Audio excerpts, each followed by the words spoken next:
You know, people, I know I told you all that I actively avoid this map, but what can you do when it's a choice between this map and Valley? And you go on to Valley to only find that absolutely nothing happens. It's like the battle of two extremes. You have nothing happening, or you have everything happening. And when I say stuff that's happening, I mean you get shot at. You know what I'm saying? So yes, that in fact did just happen to me. I said happen like 7 times in the past 30 seconds. But anyways, damn, I went on to Valley, looted, which is nice. But let's face it, y'all want to see stuff go left. And this map is the map where everything goes left. Folks, welcome to Battery. No matter if it's dry, if it's snowy, if it's wet, if it's foggy, don't matter. Stuff always happens on this map. And when I was coming up in this here game, this map would scare me.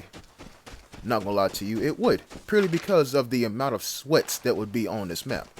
This map, back in the day, would be where you would go to test your skills. This was a shootout map, but no respawn. And if that sounds scary, well, that's because it is. And let's not forget, developers have revamped, if you will, if not removed, some of the weather effects on this here map. People, like this video if you remember when Battery was foggy. You talk about hell? Oh no, that was more like third hell. First hell was field content when it was foggy, if not raining. Yes, at one point field content had rain on it.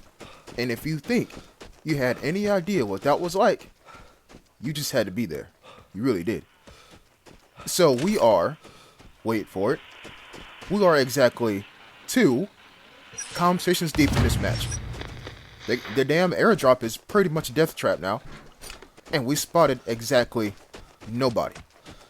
But it's okay, because someone did open a time safe. Well, not the time safe. I just got done playing the game. That's why I say time safe. Someone did open the barred house. And the container's right there too.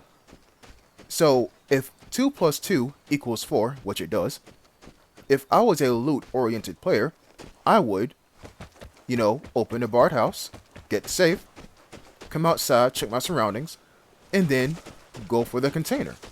If I was a loot-oriented player.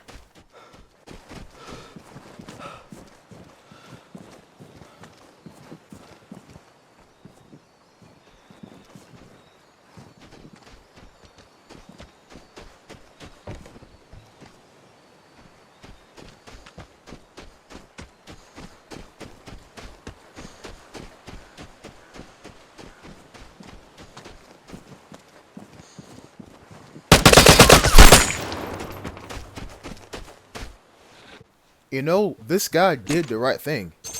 He came out the barred house, and he went behind some cover, and all he wanted to do was check his map. Yeah, that's right.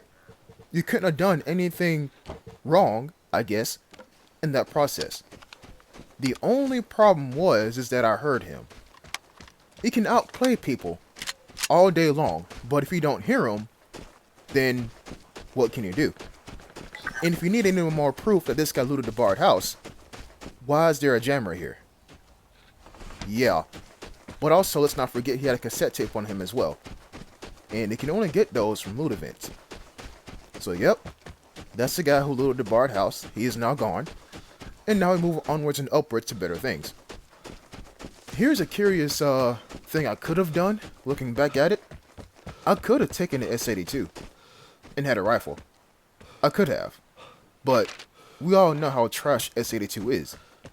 Although it is trash, it is still perfect for headshots because, let's not forget, it's a rifle. You know what I'm saying? A rifle with an actual scope with a decent crosshair in it. I could have used it.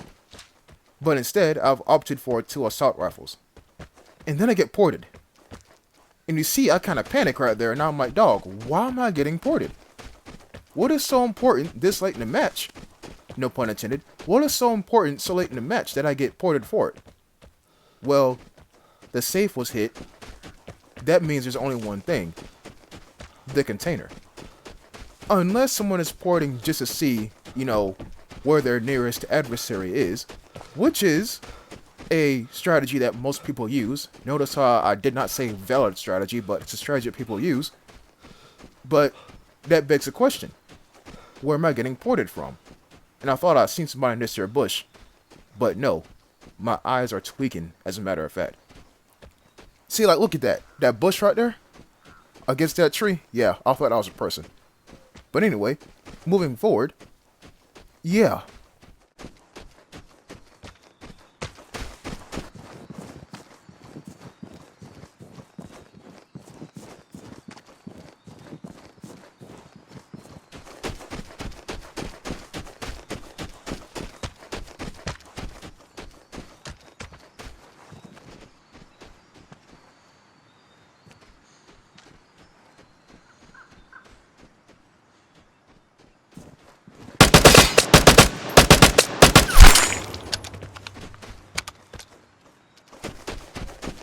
It's kind of odd that I catch a guy on this side of the map. There's nothing over here. But this is in fact the guy who did port me, because he has one more port left. Also, look at this guy's loadout. 4 stem charges. Yeah, caffeine heals out the butt. And he did loot. You see, fertilizer, glass, wire, all that good stuff. So he did loot. My initial impression was he was AFK and no one killed him, but then he sprung into action, and the first thing he did was port.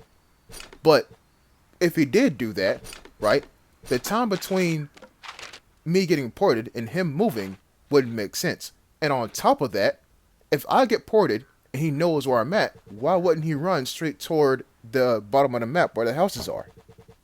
It don't make sense. So why was this guy here? I have absolutely no clue. And why did it take him so long to move? I have absolutely no clue. And you notice he has all of his ammunition, so he didn't shoot at anybody.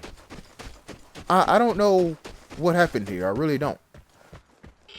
So in the spirit of double XP weekend, yes, this was played during that, I opened the container and got the damn airdrop, as you can clearly see, because I'm getting radiated like all hell. So, 2 headshots, which equate to 2 kills, an airdrop, and a container. And if you're wondering, yeah, no one else was left in the lobby. I used that man's port. Nobody was left. So I said, you know what? Don't mind if I do. So, how much experience was that exactly? Well, let's say around about 9.5 grand. Again, double XP. So, that's more like what, like 5, if not 4.75 or some shit like that? Yeah. So that's a pretty good return. You know what I'm saying? The only thing is, though, as I keep saying throughout this here season, is that there is no plan. The only thing I'm grinding for is some glasses at level 37. So, yeah.